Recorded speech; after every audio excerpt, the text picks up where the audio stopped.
Welcome back to my channel Samiksha. इव्हिनिंगचा timing होता आणि हिला जायचं होतं साक्षगंधाला, तर मला म्हणते वहिनी चालता का शॉपिंग करून येऊ, म्हणजे काही ज्वेलरी घ्यायची होती जी मॅच नव्हती होत तिच्या ड्रेसवर, तर थोडे पाहून घेऊ म्हणे आणि थोडंसं परफ्यूम वगैरे घेऊन घेऊ म्हणे। मग आम्ही घराजवळ एक दुकान आहे तिथे गेलेलो होतं आणि हे वालं गुपित दुकान आम्हाला माहीतच नव्हतं, म्हणजे मला माहीत नव्हतं, तिला माहीत होतं, ती आपल्या फ्रेंडसोबत आलेली होती म्हणून। मग मी इथे व्हिडिओ वगैरे काढला छानपैकी, इथे छान छान कलेक्शन होते। जर तुम्हाला पाहिजे नसेल, जे न्यू नेहरू नगरमध्ये राहत असेल किंवा मानेवाडा मध्ये राहत असेल, ते नक्की मला DM करा की कुठे आहे हे दुकान म्हणून, तर मी तुम्हाला नक्की सांगेन कुठे आहे म्हणून। इथे आमची शॉपिंग वगैरे चालू होती, इथे कानातले वगैरे आणि इथे साडी पिन वगैरे दाखवत होत्या। बघू शकता किती छान छान साडी पिन आहे। मला तर एवढं आवडत होते, पण मी पैसे नव्हते नेले म्हणून मी काही घेतलं नाही। खूप मस्त मस्त होत्या आणि व्हेरायटी तर खूप जास्त होते, पण थोडं महाग पण होते। पण ठीक आहे ना, एवढं चांगलं भेटत आहे तर आपल्याला काही ना काही महाग तर भेटेलच। इथे बघू शकता पूर्ण जे ज्वेलरी आहे गळ्यातली, हळदीची वगैरे सर्व आहे गळ्यातले, तर एवढे सुंदर सुंदर होते। पूर्ण ब्रायडल गळ्यातले होते, तिकडे खूप सुंदर सुंदर होते आणि खूप जास्त आवडलेले होते मला, तर सांगू नाही शकत मला।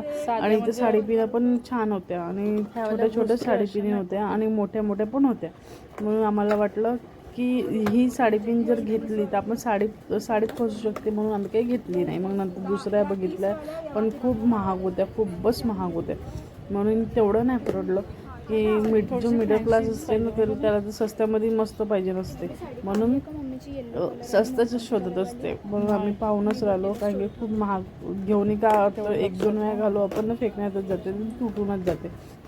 मग इथं आम्ही मेहंदीचे कोणं वगैरे घेतले, इथे साडीपिना वगैरे बघत होत्या काकू। मग आम्ही नंतर इथे साडीपिन बघितली, छान होती पण खूपच नाजूक होती, मी म्हटलं जाऊ दे। मग नंतर ते वाली घेतली येलो कलरची, कारण की त्यांची येलो कलरची साडी होती। झुमके वगैरे पाहू शकता, किती व्हेरायटी आहे झुमक्याची। आणि इथे आम्ही बँगलच्या रूममध्ये आलो होतो, मला माहीतच नव्हतं हे वालं दुकान, बिलकुलच नव्हतं माहीत कुठे आहे म्हणून। नंतर हिने सांगितलं, तर नेक्स्ट टाईम जर मला घ्यायचं असेल तर मी बिलकुल इथंच येईन, कारण लवकर जे पाहिजे नसेल तर यांच्याकडे भेटून जाते। इथे बँगलच्या पण व्हेरायटी खूप छान छान होत्या आणि खूप सारे बँगल्स होते। आणि मग इथे क्रंचेस पाहत होते, क्रंचेस पण खूप सारे होते। इथे बघू शकता क्लचर वगैरे खूप मस्त होते, असं वाटतं का पूर्ण घेऊन घ्या, आणि छान होते। आणि बघू शकता बोज वगैरे, आणि तो खूप मस्त होते, मला तर खूप फार आवडलेले होते। आणि इथे कानातले वगैरे बघू शकता किती सुंदर होते, असं वाटे का घेऊनच टाकावं पूर्ण, पण असो नाही घेऊ शकत आपण, कारण की घेऊन का करू, काही अर्थ नाही।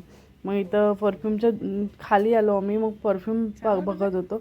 परफ्यूममध्ये खूप कन्फ्यूज होते ते खूप जास्त, मग खूप वेळ झालेला होता आणि मग म्हटलं 7:30 जास्त झालेले होते आणि घरी गेल्यावर एक तर दुसऱ्या दिवशी उपास होता। मग मी पटापट स्वयंपाक आवरला आणि इथे वांग्याची भाजी मसाला वांगा करून टाकलं, मसाले वांगे वगैरे करून घेतले मस्तपैकी, आणि पोळ्या वगैरे चपात्या वगैरे मी लाटत होती, कारण की एवढी गरमी का खूप जास्त, मला तर सहनच नाही होत। पोळ्या टाकायला पण टाकायला लागते, मजबुरी आहे, नाही टाकलं तर आपल्याला खायला नाही भेटणार ना, आपल्यालाच टाकावं लागत। म्हणून मी इथे पटापट पोळी वगैरे फुगून घेतली आणि पूर्ण स्वयंपाक झालेला होता। भात वगैरे पहिलेच मांडून गेली होती मी, आणि ते वांगे म्हणजे मुराला टाकलेले होते। इथे पोळ्या वगैरे करून घेतल्या छानपैकी, आणि मग नंतर आम्ही जेवण करायला बसलो, कारण की खूप वेळ झालेला होता, खूप जास्त वेळ झालेला होता। म्हटलं बोंबलते का, पण मी पटकन हल्ल्याबरोबर हातपाय तोंड धुतले आणि पहिले स्वयंपाकाला बसून गेली। आणि इकडे एवढी गरमी होती आणि बिलकुल एक म्हणजे काहीच नाही, इथे हवा पास व्हायला बिलकुल काही नव्हतं। मग इथे 80 मस्त चालू होती, आणि हा नुसता पूर्ण सोप्याचे असे करून घेते आणि नुसता खेळत राहते, आणि का खेळते तर माहीत नाही, नुसतं खेळत राहते।